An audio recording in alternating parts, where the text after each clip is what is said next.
ومن يضلل فلا هادي له وأشهد أن لا إله إلا الله وحده لا شريك له وأشهد أن محمدا عبده ورسوله يا أيها الذين آمنوا اتقوا الله حق تقاته ولا تموتن إلا وأنتم مسلمون يا أيها الناس اتقوا ربكم الذي خلقكم من نفس واحدة وخلق منها زوجها وبث منهما رجالا كثيرا ونساء واتقوا الله الذي تساءلون به والأرحام إن الله كان عليكم رقيبا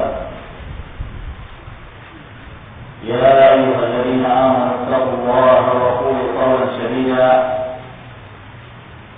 يصلح لكم أعمالكم ويغفر لكم ذنوبكم ومن يطع الله ورسوله فقد فاز فوزا عظيما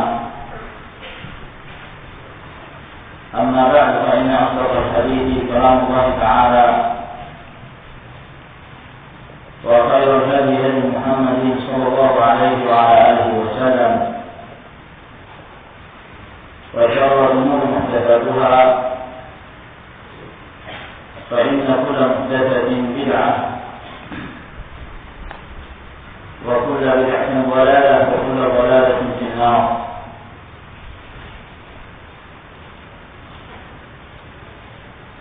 معاشر المسلمين رحمكم الله walhamdulillah Allah Jalla wa'ala yang tidak henti-hentinya memberikan kenikmatan kepada kita sekalian, di mana pada malam hari ini kembali kita berkumpul dalam pengajian kita yang membahas Sahihul Bukhari yang merupakan kitab yang paling sahih setelah Al-Quran Al-Karim. Dan kita masih dalam pembahasan tentang kitab al-ilmi, di mana pada pertemuan yang lalu kita telah menyebutkan hadis Abi Sa'id Al-Khudri radhiyallahu anhu dan hadis Abi Hurairah di dalam bab hal yuj'al lin-nisa'i yawmun 'ala qidatin fil 'ilm. Apakah dikhususkan untuk para wanita satu hari dalam hal memberikan ilmu kepada mereka? Dan telah disebutkan kandungan dari hadis tersebut, kaidah-kaidah yang terdapat di dalamnya yang menunjukkan bahwa para wanita dianjurkan untuk menuntut ilmu dan bahkan diwajibkan bagi para wanita untuk mengetahui hukum Allah Subhanahu wa taala sebagaimana diwajibkannya pembelasan. Dan mereka termasuk dalam hubungan hadis Nabi sallallahu alaihi wasallam, talabul ilmi fardhatun 'ala kulli muslim. Menuntut ilmu merupakan suatu hal yang wajib terhadap setiap muslim dan mencakup di antaranya muslimah. Kemudian pada malam hari ini insyaallah taala kita masuk bab yang berikutnya yang disebutkan di sini bab yang ke-36. Berkata Imam Abu Abdillah Muhammad bin Ismail bin Ibrahim ابن المغيرة من بطيفة الجعفي مولاه البخاري رحمه الله تعالى باب من سمع شيئا فراجع حتى يعرفه. Bab tentang orang yang mendengarkan sesuatu lalu dia mengecek dan memurajaah sesuatu yang telah didengarkan tersebut sampai dia mengetahuinya. Di dalam hal ini Al-Imam Al-Bukhari rahimahullah ta'ala hendak menyebutkan bahwa di antara salah satu adab dalam menuntut ilmu yang dibolehkan bagi seorang talibul ilmu dan bahkan dianjurkan apabila seorang menuntut ilmu tersebut dalam belajarnya ketika dia mendengarkan sesuatu dari gurunya dari ilmu yang telah disampaikan, lalu ada beberapa hal yang menjadi iskal yang belum jelas bagi seorang penuntut ilmu tersebut, bagi seorang murid. Apakah dia belajar pada seorang syekh, seorang alim, atau seorang ustaz, atau seorang pengajar, yang dia ketika belajar ada hal-hal yang butuh untuk dia tanyakan. Apakah disebabkan karena dia belum memahami dengan baik dari apa yang telah dia dengarkan tersebut, atau ada hal-hal yang perlu dia istifsar, diperjelas karena tidak mendapatkan penjelasan dari gurunya, maka kembali bertanya atau melakukan cross check kepada guru yang mengajarkan ilmu tersebut kepadanya, maka ini hal yang diperbolehkan dan bukanlah satu hal yang tercela. Bertanya dalam perkara-perkara yang bermanfaat dari apa yang telah dia pelajari, lalu masih ada hal-hal yang tersamarkan dan dia tidak memahami dengan baik, maka boleh bahkan dianjurkan baginya untuk bertanya kepada gurunya. Tidak seperti yang dianggap oleh sebagian mereka bahwa seorang murid ya sudah mendengarkan saja, tidak perlu bertanya. Kalau seorang guru menyampaikan sesuatu dari hukum-hukum di dalam Islam, maka tidak perlu bertanya tentang dalilnya atau yang semisalnya, maka ini tidak benar. Justru seorang ketika dia mempelajari agama Allah Subhanahu wa taala, tujuannya adalah untuk at-tafaqquh fi din, menjadi seorang yang faqih. Dan seorang yang faqih yaitu orang yang memahami apa yang dia dengarkan, apa yang telah dia pelajari. Bahkan itu adalah ilmu yang sebenarnya. Al-ilmu huwa al-fahm. Ilmu itu adalah pemahaman. Bukan ilmu itu hanya sekedar menghafal lalu tidak mengerti apa yang terkandung pada apa yang telah dihafal dari kitab Allah atau dari hadis-hadis Nabi sallallahu alaihi wasallam. Maka ini bukan ilmu yang sebenarnya. Seperti al-himar yahmilu asfara, keledai yang membawa buku-buku di atasnya, dia hanya membawa buku tapi tidak tahu apa isinya. Ini bukan ilmu. Akan tetapi ilmu yang sebenarnya adalah ilmu yang ketika seseorang mempelajarinya dia benar-benar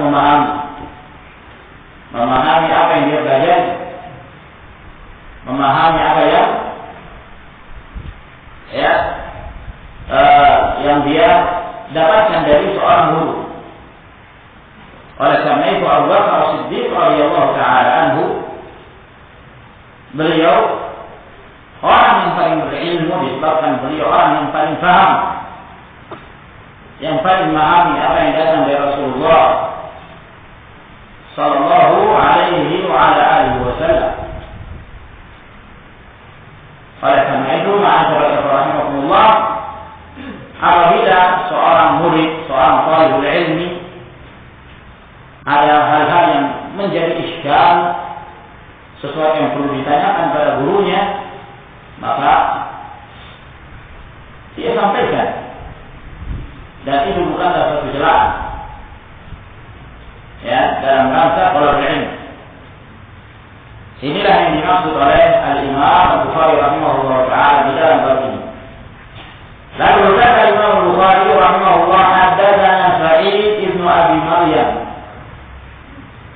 telah memberitakan kepada kami Sa'id bin Abi Maryam. Abu Maryam ini bernama Al-Hakam Al-Jumahi Abu Muhammad, dan dia berasal dari Mesir.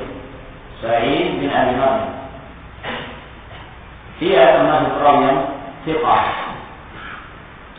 Qala akhbarana Nafi' bin Umar. Beliau berkata telah memberitakan kepada kami Nafi' bin Umar Al-Jumahi, dia berasal dari Makkah. Qala haddatsani Ibnu Abi Mulaika. Ibnu Abi Mulaika, beliau bernama Abdullah bin Ubaidillah bin Abi Mulaika Abu Muhammad, dan Abu Mulaika ini adalah kunyah dari kakeknya.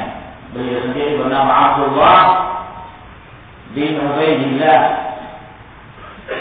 dan beliau dari kalangan tabi'in. Salah satu dari ucapan Abdullah bin Abi Mulaika yang masyhur, di mana beliau mengatakan, laqitu malaikatan min ashabi Rasulullah sallallahu alaihi wa alihi wasallam kulluhum yakhsha ala nafsihi nifaqa. Aku telah bertemu dengan 30 sahabat dari sahabat Nabi sallallahu alaihi wasallam. Mereka semuanya mengkhawatirkan pada diri mereka sifat kemunafikan. Ini termasuk di antara ucapan yang masyhur yang dikatakan oleh Abdullah ibnu Abi Mulaika rahimahullah taala, menunjukkan bahwa beliau dari kalangan tabi'i kabir,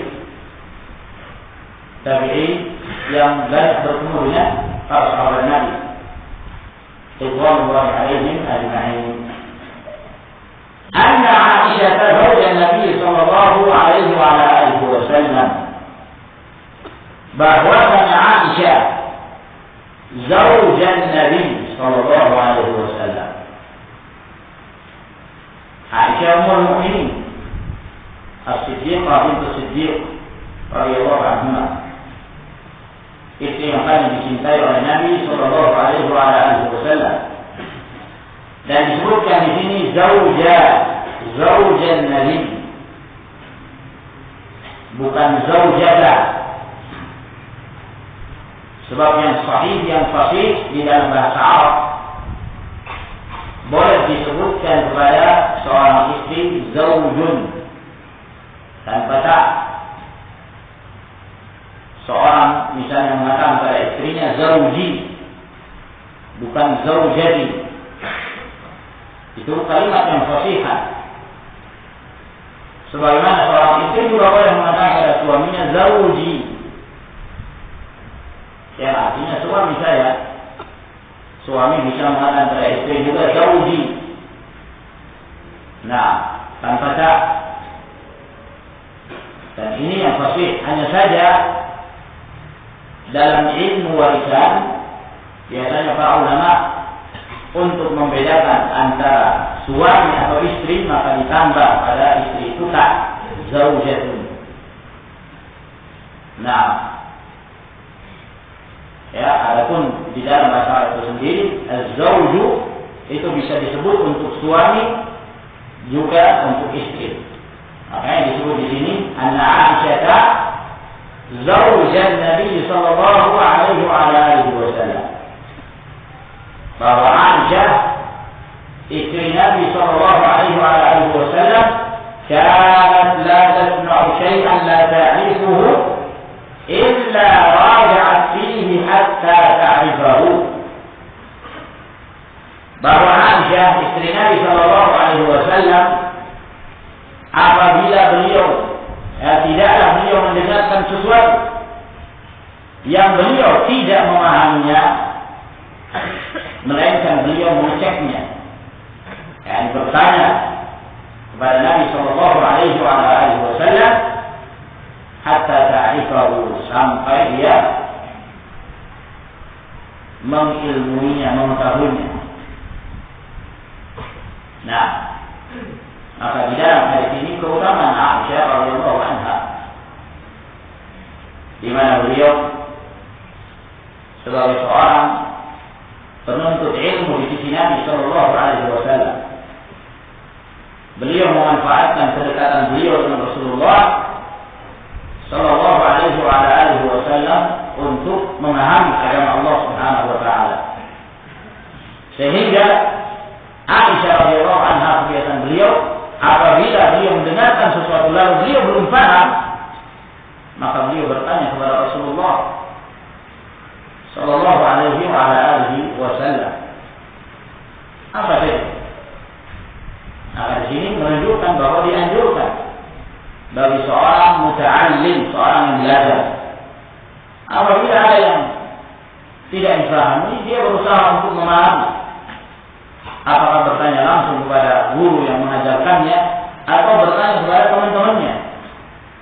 Jangan dia membiarkan dirinya meninggalkan majelis dalam keadaan dia tidak paham dengan alasan yang mungkin nanti paham sendiri. Nah, ini kurang baik bagi seorang talibul ilmu. Dia dulu di majelis ilmu dan dia mendengarkan, dan ada hal-hal yang dia tidak memahami lalu dia biarkan dia dalam kejahilannya. Jangan sampai demikian. Hendaknya seorang ketika dia dulu di majelis ilmu, dia berusaha untuk memahami apa saja yang dia dengarkan. Apabila ada hal-hal yang menjadi problem bagi dia belum paham betul yang dia dengarkan dan yang disampaikan kepadanya, maka dia berusaha untuk mencari tahu. Apakah dia langsung bertanya kepada yang mengajar atau kepada teman-temannya, teman duduknya, atau yang lainnya. Maka ini termasuk adab yang baik bagi seorang talibul ilmu. Bahkan merupakan satu hal yang kurang baik bagi seorang talibul ilmi membiarkan diri dalam keadaan tidak mengerti. Ya, sehingga itu akan menyulitkan bagi dia suatu saat nanti. Karena seorang ketika dia belajar, dia tidak hanya mencukupkan untuk dirinya sendiri. Ilmu tersebut tidak hanya dia sendiri yang mengambil manfaat darinya. Nah, tapi dia butuh untuk menyampaikan kepada yang lain. Karena itu merupakan satu keutamaan. Memberikan hidayah kepada seorang dengan izin Allah Subhanahu wa taala, Allah memberikan hidayah kepadanya melalui kita. Pada saat kita menasihatinya, mengajarkan kepada dia satu dua ilmu, akhirnya dia mendapatkan hidayah, itu kebaikan yang besar. Ma'asyiral muslimin rahimakumullah. Nah, untuk menyempurnakan seorang talibul ilm pada saat dia menuntut ilmu, dia berusaha memahami betul. Ya.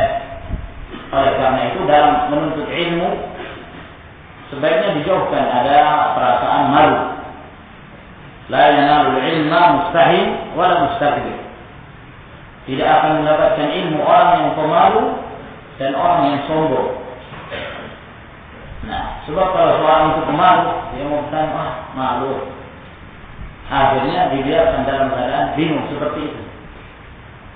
Ya, subhanallah, kalau dia bertanya bermanfaat bagi dia. Akhirnya dia mengerti ilmu tersebut yang dia pelajari, dan dia mengerti jalan cerita kalau itu merupakan cerita yang disampaikan di dalam ilmu itu, dan memudahkan bagi dia untuk dia ajarkan pula kepada orang setelahnya, apakah kepada keluarganya, kepada anak-anaknya, atau suatu saat nanti dia juga akan memiliki majelis untuk diajarkan kepada yang lain. Yang demikian tidak menutup kemungkinan ma'asyiral rahimakumullah. Dan apabila dia tidak menanyakan hal-hal yang seharusnya dia mengerti dari ilmu tersebut, dia biarkan dalam keadaan seperti itu. Lalu kemudian pada saat dia mengajar, dia berusaha untuk memahami sendiri, keliru di dalam memahami, maka akibatnya fatal. Akibatnya fatal. Dia akan menjadikan dirinya tersesat dan dia akan menyesatkan yang lain. Dan ini ma'asyiral rahimakumullah sangat berbahaya. Oleh karena itu, di antara ada talibul ilm yang baik adalah dia berusaha untuk memahami dengan baik apa yang telah dia pelajari. Dia tidak keluar dari majelis, melainkan dia memahami pelajaran. Dan di dalam hadis ini juga keutamaan mujalasatus shalihin, wal ulama, keutamaan duduk bersama dengan orang-orang yang saleh dari kalangan para ulama ahli ilmu. Sebab apabila seorang sering duduk dengan seorang alim, subhanallah, itu akan hilang darinya sekian banyak permasalahan. Ya, ada hal yang menjadi problem, langsung tanya kepada seorang alim, gimana hukumnya ini. Nah, mudah. Lihat Aisyah radhiyallahu anha, kedekatan beliau dari Nabi sallallahu alaihi wasallam, beliau manfaatkan untuk menjadi seorang alimatun faqihah, sehingga beliau banyak mendapatkan ilmu dari Rasulullah sallallahu alaihi wasallam yang ilmu ini tidak dimiliki oleh yang lainnya, khususnya dalam rumah tangga. Banyak diketahui oleh Aisyah radhiyallahu anha, tidak diketahui oleh yang lain. Berbeda dengan para wanita yang mereka bukan dari kalangan istri Nabi sallallahu alaihi wasallam. Mereka butuh mencocokkan waktu dengan waktu Rasulullah, seperti yang telah kita sebutkan pada hadis yang kemarin. Nah, mereka meminta waktu khusus dari Nabi alaihi wasallam, di mana Rasulullah memberikan nasihat dan mengajarkan ilmu kepada mereka. Nah, atau apabila mereka punya problem, mereka tentunya butuh mencocokkan waktu mereka dengan Rasulullah SAW, kapan mereka ada kesempatan datang ke Rasulullah untuk bertanya. Tapi Aisyah radhiyallahu anha, beliau selalu bersama Rasulullah SAW. Maka ini juga masyarakat rahimahumullah di antara hikmah mengapa Rasulullah sallallahu alaihi wasallam diberikan keringanan kepada beliau untuk menikah lebih dari 4 wanita.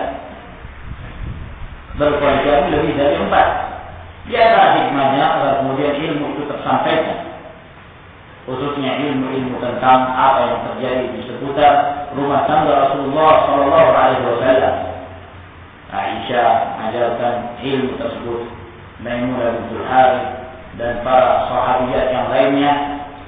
Mereka menyampaikan masing-masing dari apa yang mereka ketahui dari akhlak Rasulullah SAW dan apa yang mereka dengarkan langsung dari ilmu Rasulullah Sallallahu Alaihi Wasallam. Ini diantara hikmah berpoligami Nabi Sallallahu Alaihi Wasallam. Maka Aisyah radhiyallahu anha tidak mendengarkan sesuatu melainkan beliau apabila belum beliau paham, maka beliau langsung bertanya kepada Rasulullah alaihi wassalam.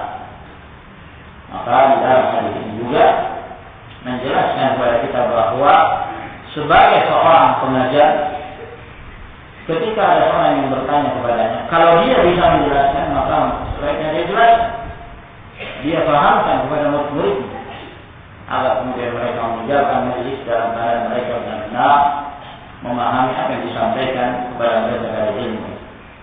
Lalu setelah itu Aisyah radhiyallahu anha menyebutkan salah satu contoh di mana beliau bertanya langsung kepada Rasulullah sallallahu alaihi wasallam pada saat beliau belum memahami dengan baik apa yang sampai kepada beliau dari ilmu.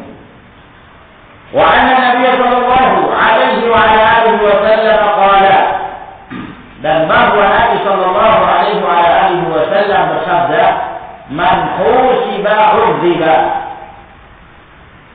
barang siapa yang disiksa maka dia pasti disiksa. Barang siapa yang disiksa melalui proses siksa, maka dia pasti disiksa. Maka hadis ini didengarkan oleh Aisyah radhiyallahu anha, sehingga Aisyah radhiyallahu anha merasakan isyal, ada yang problem dari hadis ini. Nah, sehingga dia bertanya kepada Rasulullah. Qalat Aisyah faqultu, maka Aisyah pun berkata, maka aku pun bertanya kepada Rasul sallallahu alaihi wasallam, awalaysa yaqulullah ta'ala, bukankah Allah Subhanahu wa ta'ala berfirman, fasawfa yuhasabu hisaban yasira, fa amma man utiya kitabahu bi yaminihi fasawfa yuhasabu hisaban yasira. Orang-orang yang diberikan kitabnya dengan tangan kanannya, maka dia akan dihisab dengan hisab yang ringan. Dengan hisab yang ringan. Wa yanqalibu ila ahlihi masrura. Dan dia akan kembali kepada keluarganya dalam keadaan gembira. Menunjukkan bahwa apabila dia diberikan kitab dengan tangan kanannya, kitab amalannya, menunjukkan bahwa dia seorang mukmin yang beramal saleh. Sehingga apabila dia dihisab, maka dia dihisab dengan hisab yang ringan. Dan dia akan kembali kepada keluarganya dalam keadaan bergembira, menunjukkan bahwa dia aman dari siksaan. Kok Rasulullah SAW mengatakan, man husiba udziba. Siapa yang dihisab, dia pasti disiksa. Maka ini menjadi problem. Aisyah radhiyallahu ta'ala butuh untuk menanyakan hadis karena beliau memandang kelihatannya ada yang bertentangan antara sabda Rasulullah SAW dengan ayat ini. Bukan karena beliau menolak apa yang disampaikan oleh Nabi SAW, sebab secara hakikat tidak akan pernah terjadi pertentangan antara firman Allah Subhanahu wa taala, ayat-ayat Allah dengan hadis-hadis Nabi sallallahu alaihi wasallam yang sahih. Itu tidak mungkin terjadi pertentangan. Mustahil adanya kontradiksi di antara kedua wahyu tersebut. Kenapa? Sebab seluruhnya datang dari Allah. Ayat-ayat itu datangnya dari Allah Jalla wa ala. Itu kalam Allah. Sabda-sabda Rasulullah sallallahu alaihi wasallam juga merupakan wahyu yang datang dari Allah. Wa ma yantiqu 'anil hawa in huwa illa wahyun yuha. Berarti sumbernya sama, yaitu Allah. Sedangkan Allah Subhanahu wa taala Maha jujur dengan firman-Nya. Tidak ada kekeliruan sedikit pun terhadap wahyu Allah, terhadap kalam Allah Subhanahu wa taala. Walau kana min 'indi ghairillah lawajadu fi ikhtilafan katsira. Kalau datangnya dari selain Allah, memang betul akan terjadi perselisihan yang banyak. Kalau manusia, mungkin kita mengatakan ucapan Anda kontradiksi dengan ucapan Anda yang lainnya. Karena manusia tidak luput dari kesalahan, manusia tidak luput dari kelupaan, kelalaian. Ya, kadang-kadang dia mengucapkan satu kalimat pada hari ini, besoknya dia mengucapkan kalimat yang berbeda, bertolak belakang dengan apa yang dia ucapkan kemarin. Tapi Allah Subhanahu wa taala, Allah disucikan dari kekeliruan. Allah disucikan dari kelupaan. Sehingga tidak ada kontradiksi sama sekali.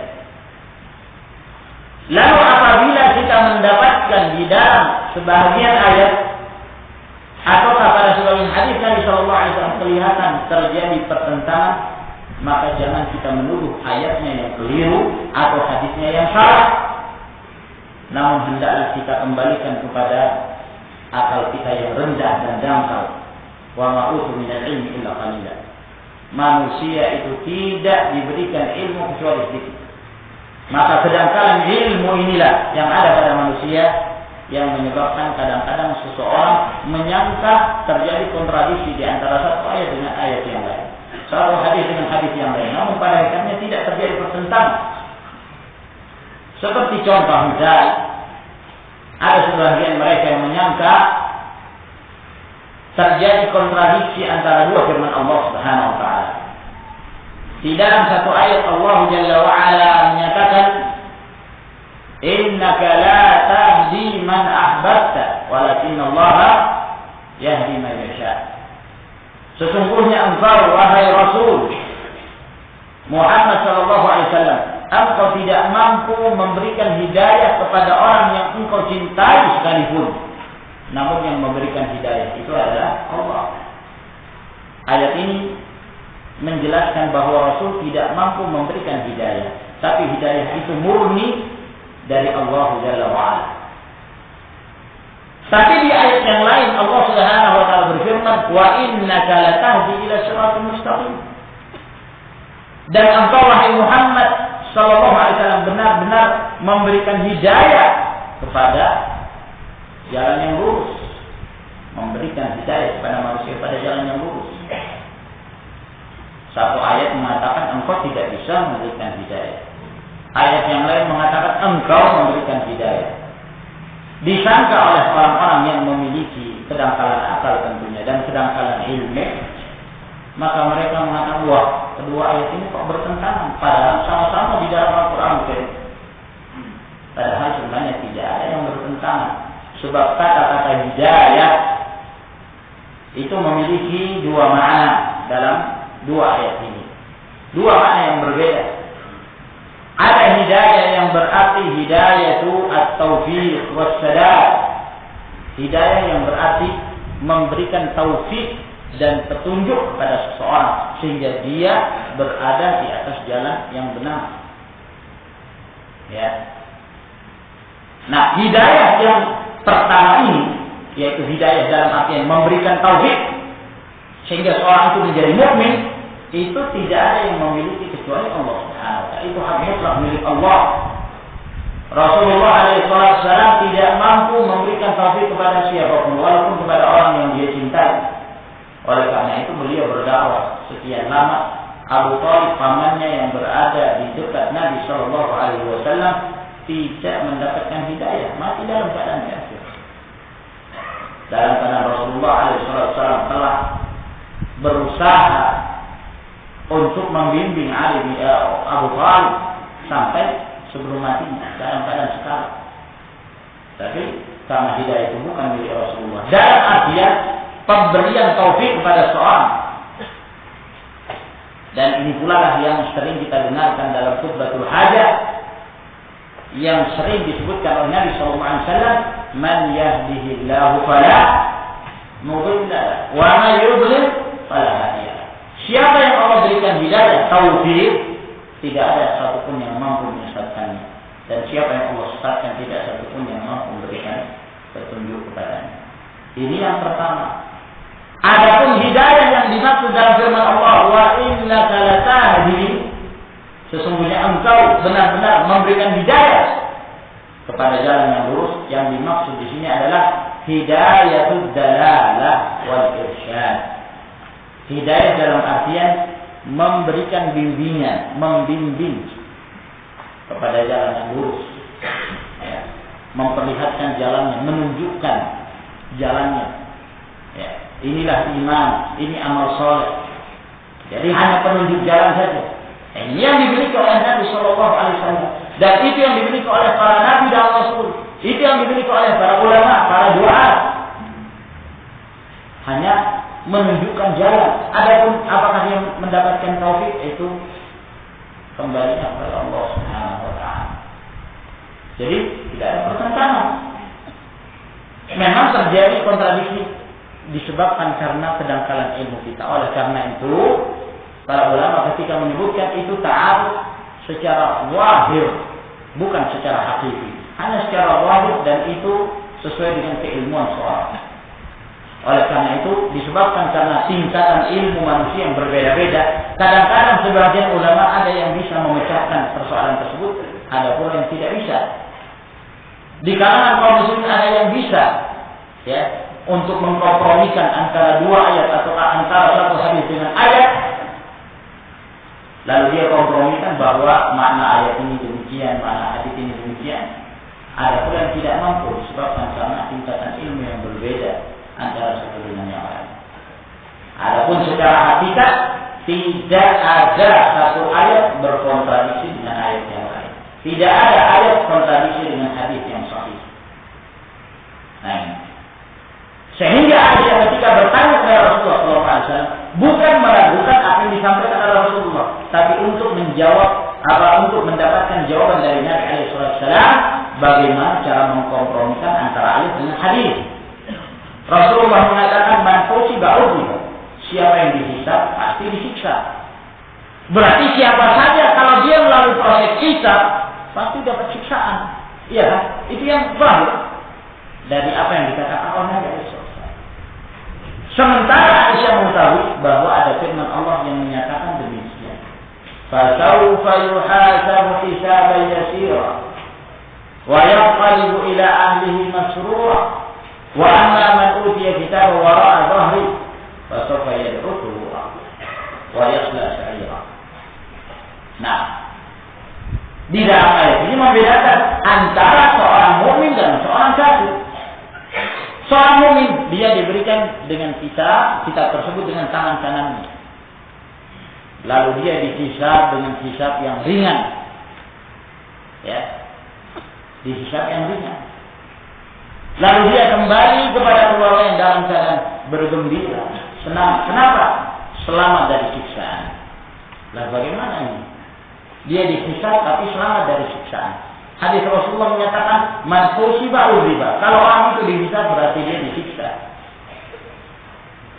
Maka dijelaskan oleh Nabi sallallahu alaihi wasallam, faqala, kata Rasulullah alaihi salatu wassalam, "Innama dzalikal 'ardu." Yang dimaksud di dalam ayat tersebut, fasawfa yuhasabu hisaban yasira. Seseorang itu dihisab dengan hisab yang ringan. Yang dimaksud ayat tersebut adalah al-ardu, hanya diperlihatkan saja. Ya, hanya diperlihatkan. Walakin man nuqishal hisab akan tetapi barang siapa yang ketika dihisab dengan cara diniqash, ya, yang dimaksud diqash itu adalah diperiksa satu persatu dari apa yang telah diamalkan, lalu kemudian masing-masing dari apa yang telah dia perbuat itu mendapatkan ganjaran. Itu namanya niqashul hisab. Barang siapa yang dihisab dengan niqash, maka dia pasti akan binasa. Apa makna dari hadis Nabi sallallahu alaihi wasallam? Beliau hendak menjelaskan bahwa yang beliau maksudkan dengan hadis man husiba ulziba, barang siapa yang dihisab dia pasti disiksa, yang dimaksud oleh beliau sallallahu alaihi wasallam adalah orang yang dihisab dengan benar-benar penghisaban. Hisab itu bagaimana? Ya, yang dimaksud hisab itu kan ya perhitungan, dalam artian ya, kalau satu kebaikan maka dibalas dengan satu pahala atau 10 pahala. Nah, satu perbuatan dosa akan dibalas dengan satu kesalahan akan dibalas dengan satu dosa. Dan satu persatu diperiksa amalan-amalannya. Nah, barang siapa yang disiksa, maka dia pasti disiksa. Apa maksudnya? Kalau dia disiksa dalam artian setiap amalannya sekecil apapun itu akan diperiksa. Tidak ada yang lepas kontrol. Setiap apapun diperiksa. Nah, ya, saya beri contoh misalnya kalau seorang ingin masuk ke bandara, itu kan ada alat pemeriksaan dia. Ada alat pemeriksaan. Nah, ya, orang kalau mau masuk itu diperiksa betul, apalagi kalau sampai lewat bunyi. Nah, akan diperiksa ini apa ini? Diperiksa ini teliti. Ini apa? Ini apa? Ditanyakan setiap yang bunyi. Nah, ada juga ketika orang lewat karena penjaganya sudah tahu, sudah mengenal orang. Oh, ini orang malu sudah sering. Kalau setiap kali dia bolak-balik diperiksa repot juga. Nah, oh pulang masuk. Nah, bunyi nggak bunyi masuk. Ya, artinya apa? Ya sudah masuk begitu saja. Nah, pemeriksaan. Nah, dalam proses yaumul qiyamah itu manusia terbagi menjadi dua. Ada yang mukmin, ada pula yang kafir. Nah, mereka yang kafir, yang fasik, yang fajir, ya, ketika dihisab oleh Allah Subhanahu wa taala, dihisab dengan cara niqash. Ya, apa itu niqash? Seperti yang kita contohkan, diperiksa satu persatu apa yang diamalkan. Nah, diperiksa satu persatu. Sehingga apa saja yang pernah diamalkan di dunia dari Allah Subhanahu wa taala. Sehingga orang kalau diperiksa seperti ini pasti disiksa. Pasti. Nah, lalu bagaimana dengan seorang mukmin? Seorang mukmin, ya, kalaupun dia diperiksa seperti diperiksanya orang-orang kafir, orang-orang fasik, orang-orang fajir, tidak akan selamat pula. Ya, tidak akan selamat. Pasti disiksa. Kalau Allah Subhanahu wa taala menghisab seorang mukmin dengan niqash yang kita sebutkan tadi, nuqishal hisab, ya. Nah, dalam artian amalan diperiksa satu persatu, tidak akan selamat kita. Ya, ini menunjukkan bahwa manusia itu tidak terlepas dari namanya kesalahan, sering lalai dan seterusnya, iya kan? Nah, sehingga kalau kesalahan-kesalahan kita itu diperhitungkan oleh Allah pada hari kiamat, wallah tidak akan selamat seorang pun dari kita. Oleh karena itu kata Nabi sallallahu alaihi wasallam, la yadkhulul jannata ahadun minkum bi amalihi. Tidak seorang pun di antara kalian yang masuk ke dalam surga karena amalannya. Jadi kita masuk surga ini bukan karena amalan kita. Amalan kita itu terlalu banyak kurangnya. Tapi kita masuk ke dalam surga semata-mata karena fadlun minallah, kasih sayang dari Allah dan keutamaan anugerah dari Allah Subhanahu wa taala. Sehingga Allah sayang kepada kaum mukminin. Maka untuk kaum mukminin Allah tidak menghisab mereka dengan cara niqash, tapi dengan cara apa? Arf. Diperlihatkan saja kesalahannya.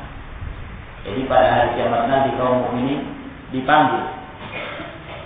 Ketika dia dipanggil itu diberikan hijab penutup, sehingga tidak seorang pun yang mengetahui apa yang pernah dia perbuat ketika di dunia.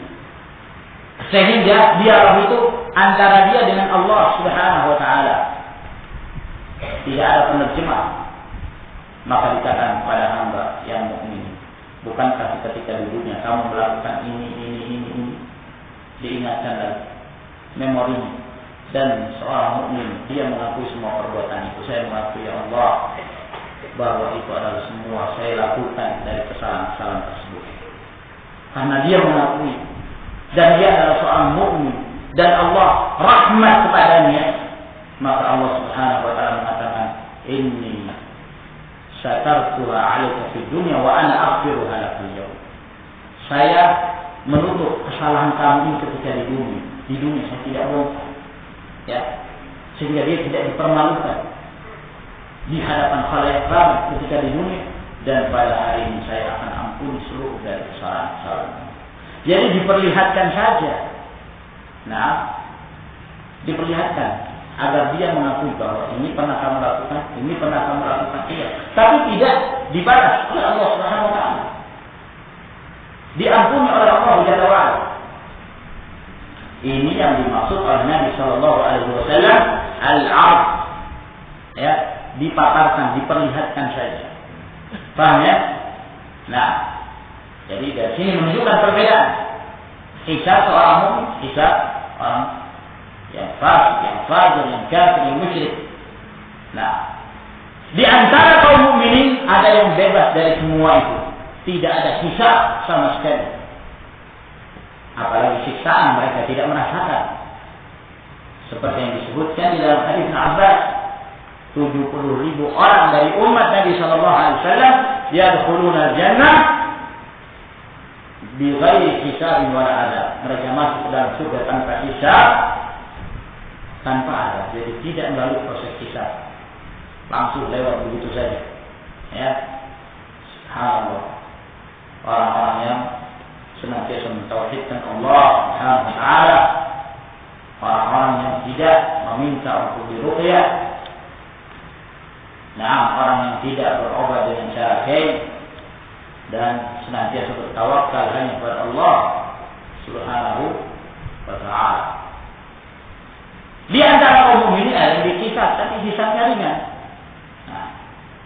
Nah, hisab yang ringan ini yang disebutkan tadi. Ketika dia diberikan dengan tangan kanannya menunjukkan dia berada dalam kebaikan, Dan pada saat dia dihisab, tidak satu persatu itu dibalas oleh Allah Subhanahu wa taala. Kebaikannya dilipat gandakan, kesalahannya hanya diperlihatkan, ya, diperlihatkan, kemudian diampuni, ditutupi oleh Allah Subhanahu wa taala. Adapun orang kafir wal fajir, maka dia akan dipanggil dan diperlihatkan tanpa hijab, diperlihatkan kesalahan-kesalahannya di khalayak, di seluruh makhluk, sehingga dia dalam keadaan malu di akhirat. Setelah itu dia dilemparkan ke dalam neraka, wa'alaikumsalam. Nah, maka yang menjadi syahid dari hadis Aisyah radhiyallahu taala anha, di mana Aisyah bertanya kepada Rasulullah sallallahu alaihi wasallam. Nah, beliau tidak mengerti bagaimana cara mengkompromikan antara ucapan Nabi sallallahu alaihi wasallam, "Man husiba udziba," dengan firman Allah Subhanahu wa taala, "Fa sawfa yuhasabu hisaban yasira." Maka beliau langsung bertanya kepada Rasulullah alaihi wasallam. Di sini juga menunjukkan pentingnya kedekatan seorang dengan para ulama. Ya, sebab kedekatan seorang dengan para ulama zalat anhu iskalatun katsira, akan hilang darinya sekian banyak problem. Kalau kita dekat dengan ulama, itu subhanallah, ya, ada problem langsung tanya syekh, apa hukumnya demikian dan demikian, apa yang boleh atau yang tidak diperbolehkan, langsung dapat jawaban. Nah, berbeda kalau kita jauh dari ulama, mau bertanya kepada siapa? Nah, cari orang-orang di sekitar kita, banyak orang pakai sorban, tapi bukan ulama, hanya sorbannya aja yang besar. Nah, tapi bukan dari kalangan ulama. Ya, tapi seorang kalau dekat dengan alim, subhanallah, ya, makanya merupakan suatu kenikmatan pada masa-masa seorang menuntut ilmu, dekat dengan seorang alim, ya. Berbeda ketika kita berada di tempat ini sekarang ini dengan ketika dulu berada di markas Syekh Muqbil rahimahullah ta'ala, ya. Benar-benar kita merasakan, ya, hanya saja ya sekarang kita baru menyesal. Dulu kenapa ya pertanyaan ini saya tidak tanyakan kepada Syekh? Dulu kenapa ya yang ini saya tidak tanyakan kepada Syekh? Kenapa? Karena memang dulu tidak terpikirkan oleh kita sekian banyak masail wal masyakil. Kapan kita menemukan berbagai problem itu? Ketika kita telah terjun ke medan dakwah. Wah, banyak permasalahan. Ya. Baru sekarang kita seakan-akan berangan-angan ingin kembali dulu di hadapan para ulama. Nah, di hadapan para ulama, apakah di Yaman atau di Arab Saudi atau di negeri yang lain yang di sana ada para ulama, penting. Masyaallah, subhanallah. Dan alhamdulillah juga termasuk di antara kemaslahatan pada zaman kita sekarang ini dimudahkannya alat komunikasi. Ya, apabila kita manfaatkan dalam kebaikan, ya, satu waktu kita bertanya kepada ulama, ini insyaallah taala merupakan kemaslahatan yang besar. Kumpulkan pertanyaan, kemudian kita janjian kepada salah seorang masyayikh, lalu kemudian kita bertanya kepada mereka dan mereka memberikan jawaban-jawabannya kepada kita. Ini juga penting. Masyaallah. Nah, sehingga hal-hal yang sebelumnya menjadi problem bagi kita akan terjawab sekian banyak, ya, permasalahan. Dan ini juga termasuk di antara manfaat daurah yang insyaallah taala akan kita adakan pada pertengahan bulan Juli, ya, di mana kita berkumpul dengan sebagian para masyayikh, para ulama. Itu juga sangat bermanfaat. Problem-problem dakwah demikian banyak, butuh untuk ada yang membimbing kita, butuh untuk ada yang memberikan jawaban yang sesuai dengan kitab Allah dan sunnah Rasulnya sallallahu alaihi wasallam, mengamalkan firman Allah Jalla wa Ala, fas'alu ahla dzikri in kuntum la ta'lamun. Bertanyalah kepada para ulama apabila kalian tidak mengerti permasalahan-permasalahan tersebut. Maka ini masyaallah rahimahullah yang bisa kita bahas pada pertemuan kita di malam hari ini, karena hadis yang berikutnya sangat panjang, sehingga kita cukupkan insyaallah taala sampai di sini. Semoga Allah Jalla wa Ala memberikan faedah dari apa yang telah kita pelajari dan menambah ilmu kita dan menjadikan kita sebagai seorang yang senantiasa diberikan taufik oleh Allah Jalla wa Ala. Sampai di sini wa akhiru da'wana alhamdulillahi rabbil alamin. Ini ada beberapa pertanyaan.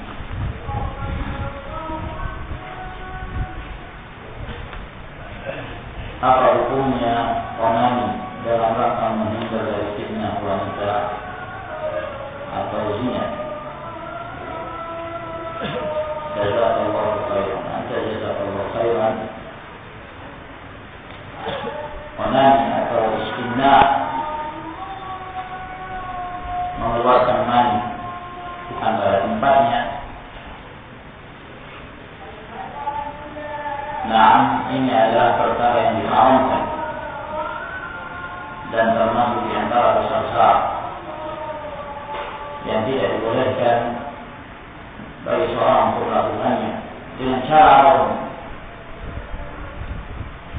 Sebab Allah Subhanahu wa taala tidak memberikan keringanan dan tidak membolehkan bagi kaum mukminin untuk menumpahkan maninya kecuali dalam dua hal.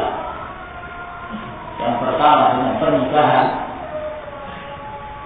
yang berkumpul dengan istrinya, dan yang kedua dengan al-tasarri, dengan mendatangi budak wanitanya. Selain dari itu, maka mereka termasuk di antara orang-orang yang zalim, yang melampaui batas. Allah Subhanahu wa taala ketika menyebutnya dalam surah Al-Mu'minun, pada aflahal mu'minun, di antara sifat yang disebutkan Allah Subhanahu wa taala, walladzina hum li furujihim hafizun illa ala azwajihim aw ma malakat aymanuhum fa innahum ghayru malumin faman ibtagha wara'a dzalika fa ulaika humul adun. Orang-orang mukmin yang senantiasa memelihara kemaluan kecuali terhadap istri-istri mereka dan kepada budak-budak wanita mereka, maka yang demikian tidak tercela. Allah menyebutkan dua ini saja. Lalu kemudian Allah Subhanahu wa taala mengatakan, barang siapa yang mencari selain dari kedua ini, maka mereka itulah orang-orang yang melampaui batas. Maka orang yang melakukan secara onani liqadha syahwah termasuk di antara al-adun, orang-orang yang melampaui batas, orang-orang yang menzalimi diri mereka sendiri, dan ini perbuatan dosa besar. Ada sebagian yang mengatakan boleh dalam keadaan darurat, ada qaulun batil. Ini adalah pendapat yang batil dan tidak dibangun di atas dalil dari kitab dan sunnah. Lalu apa alternatif? Alternatifnya nikah. Nah, alternatifnya nikah. Apabila telah mampu menistafa'an hukumul ba'd, dia tazawwaj. Lalu kalau tidak mampu menikah, berpuasa. Puasa syabab. Faman lam yastati' fa'alaihi bis-shawm fa innahu lahu wijah. Barang siapa yang tidak mampu, hendaklah dia berpuasa, berbanyak puasa. Karena itu akan menghancurkan syahwatnya, melemahkan syahwatnya. Nah, maka hanya itu alternatif yang disebutkan oleh Rasulullah Sallallahu Alaihi Wasallam, dan tentunya dengan meninggalkan hal-hal yang dapat menjerumuskan seorang dalam kemaksiatan, menjaga pandangan, memelihara pendengaran, tidak melihat hal-hal yang dapat membangkitkan syahwatnya. Nah, dan tidak mendengarkan hal-hal yang dapat membangkitkan syahwat, mendengarkan lagu, mendengarkan suara wanita, merdu, ya, dan yang semisalnya, ini ditinggalkan semuanya. Ya. Nah, mungkin ada yang mengatakan, saya sudah berpuasa sampai puasa jauh, tapi masih Nah, karena mungkin Anda belum meninggalkan sebab-sebab yang mengantarkan kepada hal tersebut. Jaga pandangan, jaga pendengaran. Nah, fokuskan diri ibadah kepada Allah Subhanahu wa taala. Nah, kalau sudah punya kesempatan diberikan kemampuan oleh Allah Jalla wa Ala untuk menikah. Ya. Menikah. Bukan yang dimaksud kemampuan di sini bahwa dia harus punya kerja tetap atau semisalnya, tidak. Nah, kemampuan bahwa dia bisa memberikan nafkah kepada keluarganya, ya, walaupun apa adanya. Nah, dan dia mampu menjadi seorang pemimpin dalam rumah tangga, maka dia hendaklah menggerakkan untuk nikah. Semoga Allah Subhanahu wa taala memberikan kecukupan kepadanya, dan jangan dia membiasakan dirinya melakukan hal-hal yang seperti ini. Nah, apa hukumnya tolak bala dan apakah ada dalilnya? Mohon penjelasannya. Tolak bala maksudnya tolak musibah, ya. Ada bala mau datang ditolak. Apa hukumnya? Ya tergantung. Nah, kalau tolak bala dengan cara-cara yang syar'i, maka diperbolehkan. Dengan cara yang syar'i, seperti apa? Berdoa pada Allah Subhanahu wa taala, ya Allah selamatkan kami dari bala ini, ya. Atau dengan zikir-zikir yang datang dari Nabi sallallahu alaihi wasallam. Man nazala manzilan faqala a'udzu bikalimatillahi tammati min syarri ma khalaq lam yadurruhu syaitan hatta yarhala manzilihi dzalik. Nah, barang siapa yang turun ke sebuah tempat maka dia mengucapkan a'udzu bikalimatillahi tammati min syarri ma khalaq, maka tidak akan dimudaratkan olehnya suatu apapun sampai dia meninggalkan tempat itu. Ini juga tolak bala, tapi dengan dalil yang syar'i. Nah, meminta perlindungan kepada Allah Subhanahu wa taala dalam perjalanan. Nah, maka ini boleh. Ya. Dan terkadang sampai kepada tingkatan syirik yang diharamkan oleh Allah Subhanahu wa taala. Kalau yang dimaksud dengan tolak bala dalam artian dia mengkhawatirkan akan terjadi suatu bencana, dalam meyakini bahwa bencana itu datangnya dari penguasa kampung tersebut.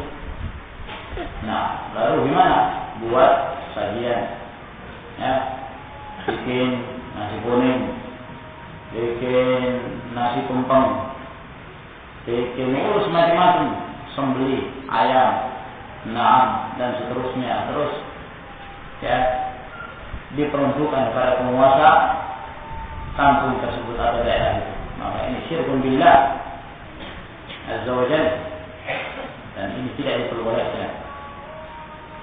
Nah, Allah taala. Bagaimana ciri-ciri seorang yang baik? Nah, bagaimana ciri-ciri seorang yang baik? Nah, di antaranya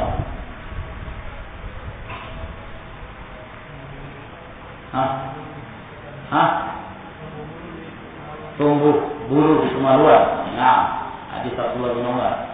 Apa lagi?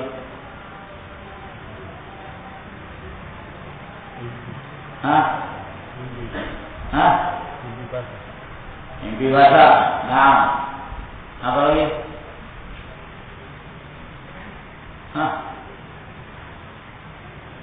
Apa lagi, Pak? Wanita datang bulan. Apa lagi? Apabila telah mencapai usia 15 tahun. Nah, ciri-ciri seorang yang baik. Bolehkah memakai anting-anting untuk anak bayi yang baru lahir? Anak bayi yang wanita, ya tentunya masa anak bayi yang laki-laki kasih anting-anting. Nah, boleh insyaallah. Bolehkan. Apa yang dimaksud nikah syir'i dalam Islam? Kalau ada apa hukumnya? Tolong sebutkan dalilnya. Ya memang saya belum pernah membaca ada bab khusus di dalam kitab nikah dalam kitab-kitab fikih itu ada bab nikah sirri. Memang ada. Ada nikah mut'ah, ada nikah syirar, ada. Nah, tapi nikah sirri ana belum dapatkan dalam kitab-kitab fuqaha. Namun masyhur di tengah-tengah masyarakat kita istilah nikah sirri. Sehingga barakallahu fikum butuh untuk didefinisikan. Kalau di dalam bahasa Arabnya sirri itu kan artinya rahasia. Ya, nikah sirri artinya nikah rahasia. Nikah diam-diam. Nah. Ya. Kalau yang dimaksud nikah sirri artinya diam-diam tanpa wali, maka ini pernikahan yang batil.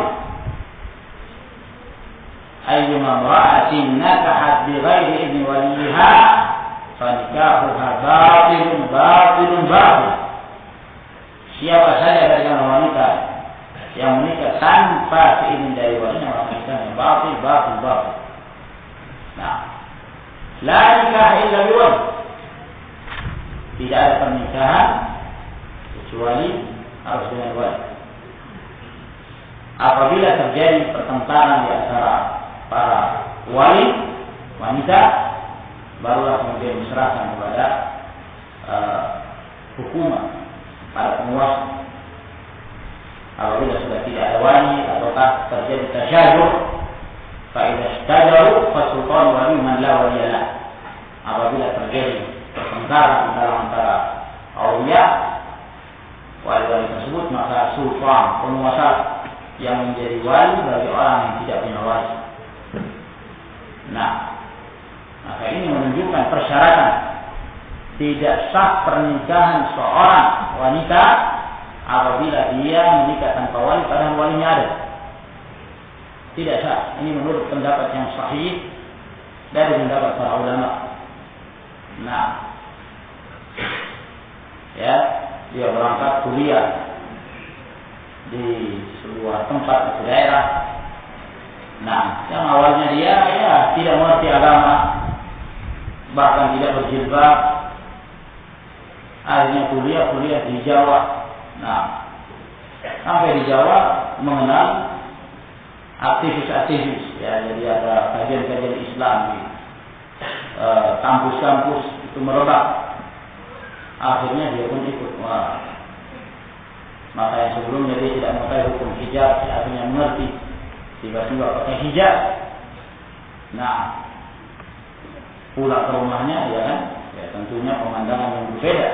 Yang sebelumnya dia sering luka-lukaan, tahun berikutnya pulang dalam keadaan berjilbab, bahkan mungkin dia telah berhijab hingga menutup wajahnya. Nah, lalu dia melanjutkan kuliah, ya. Tahun yang berikutnya datang dengan seorang laki-laki. Nah, ibunya kaget loh. Wanita berhijab kok membawa laki-laki. Siapa laki-laki ini? Kata wanita ini suami saya. Luar biasa. Ternyata ustaznya memfatwakan bahwa boleh menikah tanpa izin dari wali. Jadi nikahnya di tempat kuliah sana. La haula wala quwwata illa billah. Laki-lakinya berjenggot, ya, celananya diangkat dan tidak menutup mata kaki, dan bahkan berjubah pakai gamis. Fitnah, akhirnya fitnah terhadap kaum muslimin. Nah, wanita yang berhijab lagi-lagi fitnah. Nah, apa nikah sirri katanya? Ya. Kenapa? Karena fatwa ustadznya boleh. Apalagi kalau sebagian mereka dari kalangan kelompok-kelompok radikal ekstrim, ya, yang sampai mengkafirkan orang tua karena tidak baik kepada kelompoknya. Orang tua tidak dianggap apa-apa sama sekali. Pokoknya ustadz. Nah, kalau ustadz sudah menikahkan resmi. Nah, subhanallah. Ini batil. Ma'asyiral ikhwan rahimakumullah. Ada sebagian mereka juga ya yang dulunya pergaulannya bebas, lalu setelah dia kuliah mengenal kajian Islam. Wah, akhirnya dia pun berhijab. Nah, dia dapat pertentangan dari orang tua tentunya. Akhirnya dijanjikan oleh ustaznya, kamu tidak usah khawatir, nanti gampang dinikahkan dengan ikhwan. Ya, dinikahkan dengan ikhwan. Akhirnya subhanallah terjadi pernikahan di rumahnya, ya, walinya adalah ustaznya menikah dengan seorang ikhwan. Tidak ada saksi sama sekali. Nah, tidak apalagi wali. Nah, setelah itu, ya kalau istilah orang Makassar, kilarian, lari, entah kemana, ya, cari-cari sama orang tuanya, akhirnya ketemu, Allahu musta'an. Nah, dikembalikan ke orang tua. Akhirnya lama-kelamaan kembali seperti sedia kala di zaman jahiliyah. Ya, ini fitnahnya sangat besar. Ajar Al-Quran. Ya. Kadang-kadang ada sebagian buku, subhanallah, pembahasannya, ya, tidak membahas secara ilmiah. Salah satu buku yang dikarang oleh Empal, nah, yang di Jogja itu dalam salah satu bukunya membahas tentang hukum menikah tanpa wali. Dia membaikkan hadis, la nikaha illa biwali, tidak ada pernikahan kecuali dengan wali. Ya, lalu kemudian dibangun di atas hukum dia terhadap hadis tersebut, hadis baik, maka menikah tanpa wali itu, menikah dengan wali itu bukan syarat. Dan boleh seorang menikah meskipun tanpa izin dari walinya. Hanya menimbulkan kerusakan yang besar. Ya, seperti yang disebutkan tadi, nikah sirri. Dan ini masyaallah rahmatullah batil. Orang ini tidak mengerti ilmu hadis, tidak mengerti jalan-jalan hadis. Naam. Ya, membahas hadis begitu saja. Ya, lalu dia menghukum bahwa hadis ini mursal dan seterusnya. Tidak mengerti jalan hadis itu secara rinci. Naam. Tidak mengerti hukum Al-Imam Bukhari mengatakan hadis itu sahih dan ulama mensahihkan hadis tersebut, lalu kemudian menjadikan itu sebagai dasar bahwa wali bukan persyaratan. Padahal selain dari hadis itu banyak hadis-hadis yang lain. Kalau dianggap itu baik, padahal itu tidak baik. Itu sahihun jiddan, sangat sahih hadisnya. Nah, tapi begitulah. Ya, kadang-kadang kalau hawa nafsu tidak bermain, maka yang halal, yang haram bisa menjadi halal. Nah, ma'asyiral ikhwan rahimakumullah, ini batil pernikahan syirik yang seperti ini. Atau menikah lalu kemudian tanpa walimah. Ya. Nah, maka walimah termasuk kewajiban. Awlim wala bisyah. Laksanakan walimah walaupun dengan seekor kambing, artinya dengan apapun. Ya, artinya dengan apapun, sesederhana apapun. Nah, walimah itu tujuannya adalah al-i'lan, untuk mengumumkan pernikahan. Dan itulah yang membedakan antara perzinahan dengan pernikahan yang sah. Wallahu ta'ala a'lam.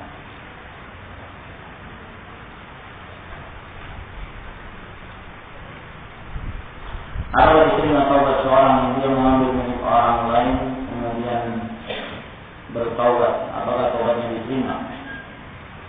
Nah, taubatnya diterima, dan di antara salah satu syarat taubat apabila dia mengambil barang milik orang lain, dia kembalikan barang tersebut.